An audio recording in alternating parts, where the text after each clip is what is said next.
अपना आप ही देखते रहते थे। घर से आईना देखना बुरी बात नहीं, लेकिन सिर्फ अपना आप ही देखते रहना और हर वक्त देखते रहना, खुदा मुझे ऐसी खुदाई ना दे कि अपने सिवा कुछ दिखाई ना दे। ये भी कोई इतना ठीक मसला नहीं। आप गौर फरमाए, क्या अर्ज करना चाहता हूं आपकी खिदमत में मेरे अजीज। एक तो अगर मैं बड़ी समझदारी से और बड़े गौर से और बड़ी तवज्जो से आपको ये बात समझाना चाहता हूं कि अगर हुजूर से प्यार करोगे ना, तो ये जितनी दौलतों की और शोहरतों की मोहब्बत दिल में आती है, ये खुद ब खुद निकल जाएगी, खुद ब खुद निकल जाएगी, आसानी हो जाएगी, जीना आसान हो जाए। दूसरी बात आपकी खिदमत में अर्ज करूं, हम ना ताजा दम नहीं रहते, हम परेशान रहते हैं, हम बोर होते हैं, हमारी तबीयतें बाज़ोकात जल्दबाजी करती हैं, हम बाज़ोकात उलझ जाते हैं, करार तलाश करते हैं। उस करार को तलाश करने के लिए फिर बाज लोग उल्टी सीधी मूवीज देखते हैं। बाद लोगों का ख्याल है कि शायद मैं कोई लतीफ़ा सुनूंगा तो मामला ठीक हो, फिर उसका नतीजा भी निकला है लतीफ़े सुनने का। अब लतीफ़े सुनाना भी इतना बड़ा काम हो गया है कि मौलवी है पगड़ी दाढ़ी वाला, लेकिन उसके नाम के नीचे लिखा फनी मौलवी। खुदा के बंदे, ये संजीदा स्टेज है, दीनदार लोगों का करने का काम है, आप क्या कर रहे हैं? मौलवी भी फनी होता है, 6 मानादार कि हमारा मिजाज था हर चीज शुगल मेला, हर चीज हंसना उलझना। मेरे अजीज, हम चूंकि सुकून चाहते थे, कुछ ने इधर उधर की मूवी देख ली, कुछ ने हंस लिया, कुछ सैर को चले गए, कुछ का ख्याल था खाने खा लेंगे तो सुकून आ जाएगा। याद रखना, इन चीजों में सुकून नहीं है, इनमें तो आप उलझते जाएंगे। मजीद तो सुकून कहाँ है, करार कहाँ है?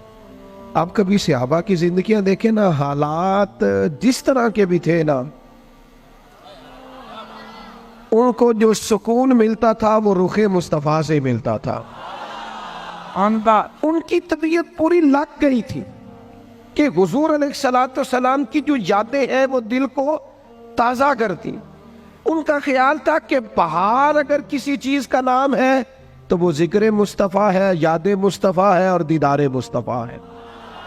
आला हजरत मुफ्ती हैं, फतवा देते हैं। आला हजरत मुफस्सिर कुरान है, कंजुल ईमान बजाते खुद एक तफसीर है, तर्जुमा ही तफसीरी है। आला हजरत मुहद्दिस हैं, वो जब अहादीस मुबारका का हवाला देते हैं तो यूं लगता है कि जैसे बड़ी गहरी नजर है इनकी, रावियाने हदीस पर भी, उसूल पर भी, और हाफजा भी मजबूत है हिफ्ज़े हदीस के लिहाज। सारी चीजें उनके पास थी, लेकिन वो पता क्या कहते थे? कहते थे ये जो मेरा दिल चमकदार है ना, और ये जो मेरी तबीयत हल्की फुल्की है, उसकी वजह यह है कि उनकी महक ने दिल के गुंचे खिला दिए। ये मैं नहीं आपको तकरीर सुना रहा, मैं तो जज्बात का इजहार कर रहा हूं। उनकी महक ने दिल के गुंचे खिला दिए हैं। तो क्यों गुंचे खिला दिए? कहते मेरे नबी का कमाल ये है कि वो जिस राह चल दिए हैं कूचे बसा दिए। वो जिस राह भी चल दिए हैं कूचे, हुजूर पर थोड़ा गुजर जाए तो काम हो जाता है। करार, सुकून, सारे दुख मिट जाएंगे अगर दिल हुजूर से लगा लोगे। अगर मोहब्बतों का मरकज रसूल पाक को बना लोगे। आप देखें ओहद के मैदान के अंदर काफिर ने एक बड़ी अजीब साजिश की मुसलमानों को परेशान करने के लिए। और तक भाई, आप लोगों की वजह से अगर इतने लोग तकलीफ में हैं तो आपको समझ जल्दी से बैठ जाए जी, जल्दी से जी, फैसला करने में इतनी देर, अल्लाह आपको सलामत रखे, बैठ जाए जी। अब आप खड़े हैं जनाब, आप भी बैठ जाए, अल्लाह आपको बरकत अता फरमाए। अच्छा, एक बंदा महफिल में खड़ा हो जाता है मोबाइल लेके, अल्लाह उन्हें समझना चाहिए कि बाकी सारे कुल भी है मोबाइल। खुदा के बंदे, आपकी वजह से इतने लोग पीछे अगर परेशान है तो आपको समझना चाहिए उस चीज को। अल्लाह ताला आप सबको हंसता और मुस्कुराता रखे। नबी पाक की जात से जब आपकी कामिल वाबस्तगी हो जाएगी ना, तो हुजूर की जाते वाला का प्यार, और प्यार लारों वाला नहीं होना चाहिए, खाली जल से महफिल में और माए का हाथ में आया तो इश्क का दावा तगड़ा, खाली इस तरह नहीं। तन्हाई में भी तू रोए हुजूर की बारगाह। एक महफिल में मैं एक दफा हाजिर था तो एक नात का बच्चा मेरे पास आया, कहने लगा जी मेरी सिफारिश कर दो, मैं भी हजूर दी बारगाह च हाज़री लवानी है। मैं क्या पुत्र तू घर जाके पढ़ लै, उत्थे भी हाज़री लग जाएगी कि 4000 बंदा चाहिए हाज़री लवाने लई। हुजूर की बारगाह में तो जहाँ बैठ के भी पढ़े हाज़री लग जाती है। इसके लिए क्या साज संवर के मजलिस ही फकत हो तो हाज़री लगती है? ये भी आला हाज़री है, पर वो तो वल्लाह वो सुन लेंगे और फरियाद को पहुंचेंगे हम। बस इतना तो हो, कोई फरियाद करे दिल से, तू बात तो दिल से कर। आपकी जब कामिल वाबस्तगी हुजूर से हो जाएगी ना, तो ये गुर्बतों का डर, ये परेशानियां, ये आजमाइशें, एक जगह रोना नहीं रोया हजरत बिलाल ने कभी अपनी गरीबी का, एक जगह परेशान नहीं हुए कभी हजरत सलमान फारसी के मैं परदेसी हूं, एक जगह भी कभी जनाब सुहैबी रूमी को तकलीफ नहीं हुई। क्यों भला? इसलिए कि हुजूर की मोहब्बत ऐसी दवा है जो हर बीमारी से शिफा अता कर देती। ओहद के मैदान में काफिरों ने एक चाल चली थी। उनको पता था कि कौन सी बात मुसलमानों को ज्यादा परेशान कर सकती है। उन्होंने एक अफवाह फैला दी थी कि माज़अल्लाह हुजूर को शहीद कर दिया गया।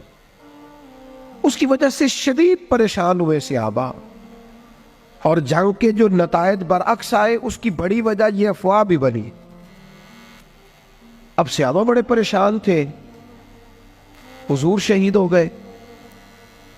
कुछ लोग ना मैदान उहद से जब वापिस आ रहे थे ना, जंग खत्म होने के बाद, एक खातून जा रही थी मैदान जंग की जानिब। औरतें अपने मिजाज के लिहाज से कमजोर होती है कल्बी तौर पर, और बड़ी खूबसूरत बात लिखी है उलमा ने, कहते हैं औरत के दिल में दर्द ज्यादा होता है ना, प्यार ज्यादा होता है, और ये जो वो कमजोर वाकया हुई है इसे ऐब ना समझो। इसीलिए तो अल्लाह ने बच्चे को पालने का जिम्मा उसका लगाया है कि वो शफकत ज्यादा रखती है, मोहब्बत ज्यादा रखती है, दर्द दिल ज्यादा रखती। इसलिए जिस दर्द से वो बच्चे को पाल लेती है ना। मेरा बेटा एक दिन घर में कुछ पका हुआ था, उसकी अम्मा कहने लगी खाना खाओ, कहता है मैं नहीं खाना। ओदी अम्मा कहती मैं बड़ा जोर लाया, बड़ी मेहनत की, बड़ी गर्मी च पकाया, अज तो यही खाना पड़ा है। कहने लगा मैं नहीं खाना, मैं आराम से खाना खा रहा हूँ। अब वो माँ बेटा बहस कर रहे हैं। थोड़ी देर गुजर गई तो मैनू कहती तुसी क्यों नहीं बोलते? मैं क्या मैनू पता है किन्ने जितना है, थोड़ी देर बाद खलो जाओ, मैनू पता है किन्ने जितना है। वो बच्चा उठ के अंदर चला गया, कहने लगा मैं नहीं खाता, तुसी खाओ। वो फिर 5 मिनट लगे तो वो पकाना शुरू करता जो बच्चा कह रहे थे। तो मैं क्या मैंने तो पता है ना नतीजा की है, तो इस बहस में जाने की जरूरत है। इसलिए कि माँ औलाद के सामने हमेशा ही हार जाती है। वो औलाद के सामने जीत सकती, वो नहीं जीत सकती ना। शफकत ऐसी है। औरतें मिजाज के लिहाज से अल्लाह ताला ने नरमी दी होती, इसको ऐब ना जाना जाए, ये अल्लाह ताला ने उन्हें वदियत की है चीज। तो खातून जा रही है मैदान उहद की जानिब, वहां से सहाबा आ रहे। तो खातून पूछती है सहाबा से हुजूर का क्या हाल है? तो एक सहाबी अपने लहजे में गोया कहने लगे खबर मुश्किल है, पर तुझे सुनानी भी जरूरी है। इस जंग में तेरे भाई का इंतकाल हो गया है। बहन के लिए इससे बड़ी भी कोई खबर होगी कि भाई का इंतकाल हो गया? वो खातून ने ये खबर सुनी, इन्ना लिल्लाहि व इन्ना इलैहि राजिऊन पढ़ा, आगे गुजर गई। अगले सहाबी से जाके पूछती है हुजूर का क्या हाल है, और बेचैन है, दौड़ी जा रही। ये मेरी बात को समझे आप। किसी एक जगह जब आपकी मोहब्बत का गलबा होता है तो फिर बाज गम लगते ही नहीं। आपकी कैफियत ही और होती है जिंदगी गुजारने में। आगे बढ़ी, एक और सहाबी मिले, उनसे पूछती है हुजूर का क्या हाल है? तो कहने लगे मेरे पास तेरे लिए एक बड़ी सख्त खबर है, तेरे शौहर का इंतकाल हो गया। उसने थोड़ी देर के लिए खामोशी इख्तियार की, अल्लाह की रजा पे राजी रहने के कलिमात अदा की और आगे बढ़ी। एक और शख्स से सवाल, ये जरा सोचते जाना, ये खबरें अगर अचानक मिले, भाई चला गया है, बाप चला गया है, इसको सोचना, अपने ऊपर तारी करना, खुदा ना करे ऐसा हो। पर जब खबर मिले तो कैफियत क्या होती है। वो खातून आगे बढ़ी तो एक शख्स और मिला, पूछती है जरा बताओ ना हुजूर का क्या हाल है? तो कहने लगे मेरे पास तेरे लिए खबर है कि तेरे वालिद भी इस जंग में शहीद हो गए। बेटियों का तो मेका ही बाप से होता है, माँ से होता है। वालिद चले गए, थोड़ी देर के लिए गर्दन झुकी, कलिमात अदा की, और फिर पूछती है सियाबी से, वालिद चले गए, भाई चले गए, शौहर चले गए, मुझे बताओ कि मेरे नबी पाक का क्या हाल है। तो सियाबी कहने लगे, अल्हम्दुलिल्लाह मैं ज़ियारत करके आया हूँ, रसूल पाक बिल्कुल ठीक है।